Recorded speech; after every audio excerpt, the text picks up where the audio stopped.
तो उन्होंने उनके पास जाकर कहा, ये निवेदन किया कि हमें प्राप्त करने के लिए संज्ञा कठोर तपस्या कर रही हैं, हम भी उन्हें प्राप्त करना चाहते हैं, कोई उपाय। तो सूर्य भगवान ने अपनी 15 किरणें कटवा दी, केवल संज्ञा के लिए 15 किरणें कटवा दी। केवल 16वें भाग से आज इस संसार में प्रकाश हो रहा है, नहीं तो ये सृष्टि जल जाती, ये तुम्हें पता होना चाहिए। तो इससे संसार का कल्याण हुआ कि हानि हुई? अच्छा भाई, उनके द्वारा अनुचित किया गया, धोखे में हो गया, तो उसका निष्कर्ष भी उनके पिता ने निकाला। और यदि राजा जनक एक तो अनुचित कर नहीं रहे और न कभी किया है, निष्कर्ष उनके द्वारा निकाला गया था, निष्कर्ष इनके द्वारा भी निकाला जाएगा, इसमें विरोध आपका क्यों?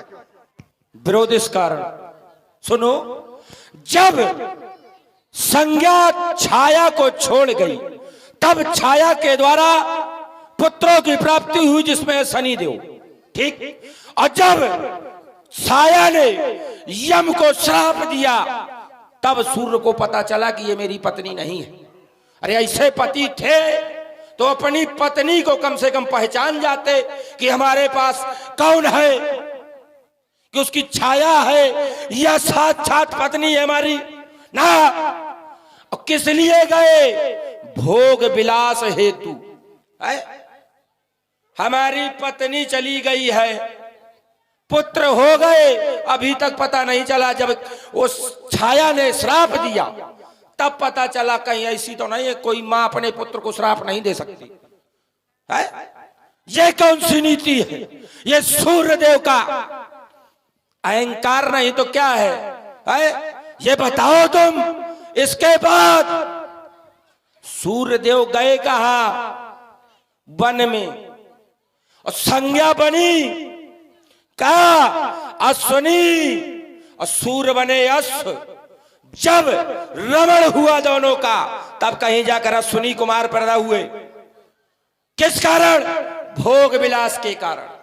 ऐसा कार्य ना हो जो विश्वकर्मा ने किया। ऐसा है, हाँ। बात केवल ये थी कि अनुचित की बात थी। अनुचित नहीं हुआ।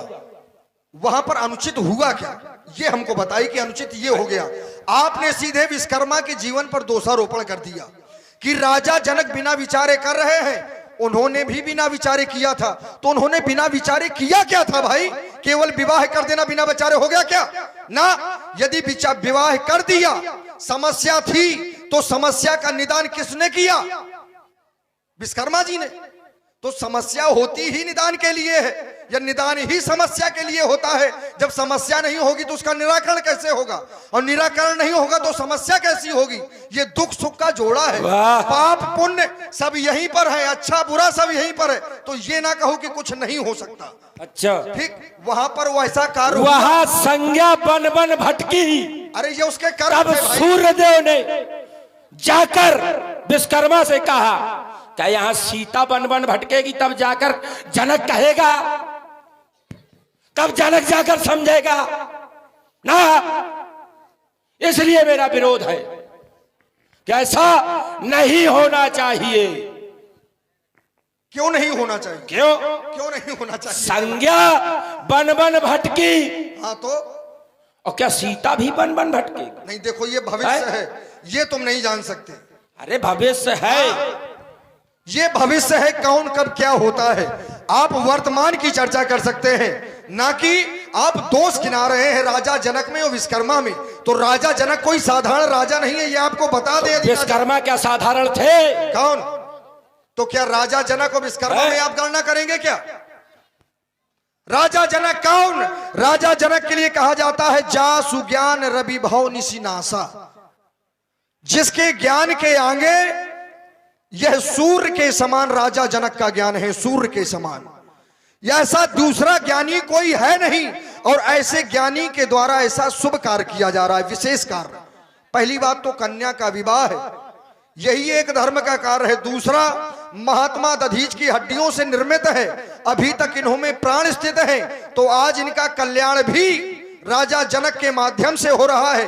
तो ये दो दो उचित कार्य मिथिला में हो रहे हैं, और तुम दोनों का विरोध एक साथ कर रहे हो। अब बहाने यहां वहां के ले रहे हो। अच्छा, कन्या का विवाह हो रहा है। देखो ऐसा है, हाँ, कन्या का विवाह कन्या का विवाह हो रहा है, हमें कोई दोष नहीं नहीं है ना, कन्या का विवाह होने दो। फिर लेकिन क्या आयत का खंडन ना हो। भाई, कैसे नहीं होगा ये? क्यों? ना एक भूखे के सामने भोजन रख दो, कहो कि हाथ ना लगाना, खा लो। ये बताओ, देखो ऐसा है, आज तक किसी छत्री के द्वारा, किसी ब्राह्मण के द्वारा धनुष तोड़वा कर, शस्त्र तोड़वा कर विवाह हुआ हो तो विवाह हो? बिल्कुल सही। आज तक किसी ब्राह्मण के यहाँ, किसी छत्री के यहाँ सीता जैसी कन्या पैदा हो गई हो तो मुझे बता दो। अच्छा क्या होता है? सीता कोई साधारण है क्या? सीता के लिए शास्त्र कहता है कि जगदम्बा जानो जिये सीता, सीता जगत की माता है। तो क्या जगत की माता का विवाह साधारण हो जाएगा? अच्छा, अरे अच्छा क्या होता है? नहीं तो ये बताओ, क्या धनुष तोड़ने वाला असाधारण होगा? बिल्कुल असाधारण होगा। हाँ बिल्कुल बिल्कुल। चलो मान लेते हैं सीता ने इसको उठाया, हाँ ठीक है, ठीक है। सारंग और अजगव दोनों समकोटि के, ठीक है। सीता ने जब उठाया तो जो सारंग को धारण करे उसके साथ विवाह कर दिया जाए। ऐसा नहीं है। क्यों नहीं है?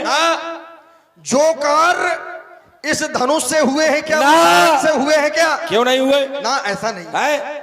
जब सारंग के सामने ये नहीं चल सकता, देखो सारंग के सामने जो चला नहीं, सुनो, पता ना हो तो ज्यादा ना बोलो। क्यों? क्या पता ना हो, बताओ। देखो ऐसा, इस धनुष के लिए जो बताया है वो किसी दूसरे धनुष के लिए नहीं कहा। इस धनुष के लिए कहा है शिव पुरारी को दंड कठोरा। ये कठोर धनुष है, गरुड़ कठोर विदित सब काहू। यदि और किसी धनुष के लिए ऐसा कहीं लिखा हो तो हम कह रहे हैं सारंग और इसमें क्या समानता नहीं है? तुम्हारे कहने से क्या होगा? कहीं लिखा होगा। दूसरी बात, राजा जनक के पूर्वजों को यह सौंपा गया और कहा गया कि इसको पूजो, घर बैठे भगवान मिलेंगे, ना कि तोड़वा कर। किसी को मूर्ति बनाई जाए, मंदिर बनाया जाए, उसमें स्थापना की जाए, उसको पूजा जाए, बाद में लय हथौड़ा तोड़ दिया जाए। है शिवालय बनाओ, उसको पूजो, बाद में तोड़ दो। ये कौन सी प्रथा है? हमें नहीं सुनने को मिली आज तक। भाई, तुम्हें कुछ सुनने को मिले चाहे ना मिले, तुम अच्छा सुनते नहीं हो। सपने सुने ना, वेद पुराना, अच्छी चीजें सुनने नहीं चाहते। कोई सुनाने वाला तो हो ऐसा, अरे कोई सुनने जो हमें सुना सके। हाँ, तुम्हें कोई सुनाने वाला, हमसे बड़ा धर्मात्मा तो कोई है ही नहीं जगत में। तुम धर्मात्मा हो। बिल्कुल। बात धनुष की हो रही है। ये धनुष राजा जनक को ही क्यों दिया गया? बात कुछ ऐसी करो जिसमें कुछ समझ में आए। 4 वर्ण है, चारों वर्ण में धनुष केवल धनुष बनाया गया है ब्राह्मण के लिए। यदि वर्ण के अनुसार देखा जाए तो धनुष ब्राह्मण के लिए, खड़ग क्षत्रिय के लिए, वैश्य के लिए भाला, और शूद्र के लिए क्या होता है ये तुम बता देना। शूद्र के लिए कौन सा शस्त्र है? ब्राह्मण के लिए धनुष। तो ब्राह्मण है आप, यदि देना था तो आपके पास होना चाहिए। हमारे पास है एक धनुष। नहीं, एक नहीं, ये होना चाहिए। आप भी भगवान शंकर इन्हीं के अस्थियों से निर्मित धनुष है मेरे पास, और इन्हीं की अस्थियों से निर्मित धनुष तुम्हारे पास भी है। अरे वो तो तुम बताओ, बेमतलब की बातें ना करो। क्यों बेमतलब की बात है? इधर सुनो, ब्राह्मण के पास धनुष होना चाहिए, क्षत्रिय के पास खड़ग होना चाहिए, वैश्य के पास भाला होना चाहिए।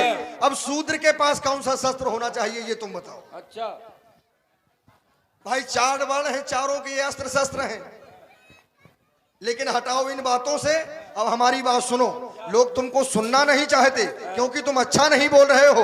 तो ये याद धनुष कर्षण होगा। यदि नहीं धनुष कर्षण होगा तो ये चमचम चमकेगी चंद्रहास, और ये बाणों का वर्षण होगा।